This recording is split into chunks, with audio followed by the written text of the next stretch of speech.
yuko mtu ambaye kwa sababu ya uzima aliyokuwa nao ameweka kiburi ndani mwake. Lakini ngoja nikwambie, uko wakati ambao hayo maisha yanayojiringia hayatakuwepo.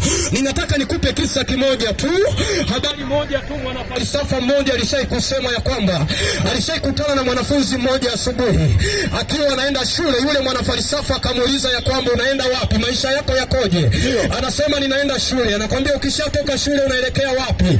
Anakwambia ninarudi nyumbani. Akamwambia kumbe maisha yako ni shule alafu nyumbani. Akamwambia baada ya maisha ya shule inakuwaje? Akamwambia nitasoma, halafu nikishasoma baadaye nitapata kazi. Na ukipata kazi maisha yako yanakuwaje? Akasema itakuwa ni ofisini, ni nyumbani. Kwa hiyo akamwambia yule mwanafalsafa ya kwamba maisha yako wewe utakuwa ni ofisini, ni nyumbani. Je, baada ya ajira yako kuisha inakuwaje? Akasema nitaoa. Na ukishaoa utapata watoto. Ndio. Baada ya kazi yako kuisha tena itakuwaje? Anasema nitastaafu. Nikishastaafu nitapata kiinua mgongo. Ngoja nikwambie, akaulizwa tena baada ya kiinua mgongo nini ambacho kitafata? Akasema baada ya hapo naona ya kwamba maisha yangu yatakuwa yamefika ukomo, nitakufa. Ambia ndio, ukishakufa itakuwaje? Watoto wangu watanipeleka kaburini. Akamwambia baada ya maisha ya kaburini nini ambacho kitafata? Yule mtu alikuwa hana majibu baada ya hapo.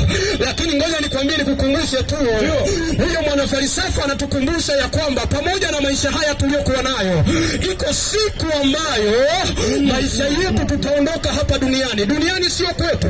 Sisi ni wasafiri. Kama ni wasafiri, iko siku ambayo tunakwenda kwa baba yetu. Sasa tumejiandaa. Bwana Yesu asifiwe. Amen. Yesu asifiwe sana. Amen. Yamkini wewe ni katili. Wako watu ambao walikuwa ni makatili. Wako watu ambao pia walikuwa ni makatili afu walikuwa na utawala. Watu ambao walidiriki hata kuiteka dunia kwa masaa. Wapo kina nani? Wapo kina Mussolini, Benito Mussolini. Hao watu walikuwa ni magaidi. Kumbuka ya kwamba pamoja na ugaidi wao hatunao.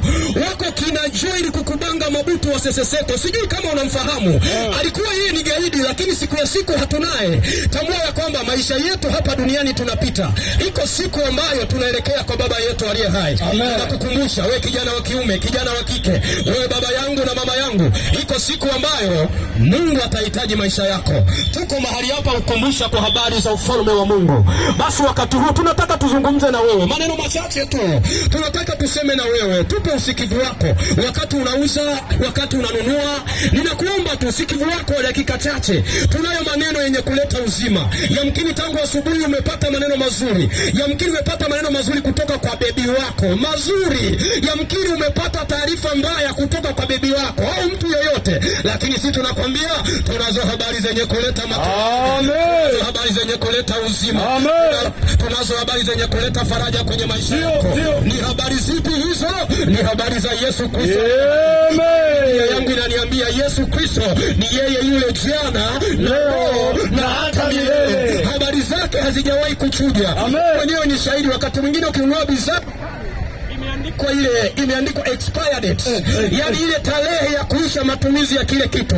Lakini ngoja nikwambie, jina letu la Yesu Kristo aliye hai alina expired date. Ndio leo habari zake zipo na kesho zipo, zitaendelea kuwepo. Amen. Bwana. Haleluya. Amen. Haleluya, haleluya, haleluya. Amen. Pigie makofi na vikelekele. Asante sana. Kuna wadada walijua thamani ya huyu Yesu wakaja kujiunga pamoja na sisi. Wakiwa wanaendelea kumchezea Bwana na huko biashara inakwenda. Hawaendi kwa waganga, wanamtegemea Yesu Kristo aliye hai. Hawalogwe usiku, wanalala kama watoto wachanga. Haleluya. Wengine hizi wanajikuta wako nje, wanajikuta wako makaburini, wanajikuta wanalishwa vyakula vya kimashetani. Sikiliza nikwambie, habari njema ndio hii ambayo tunaihubiri. Kwamba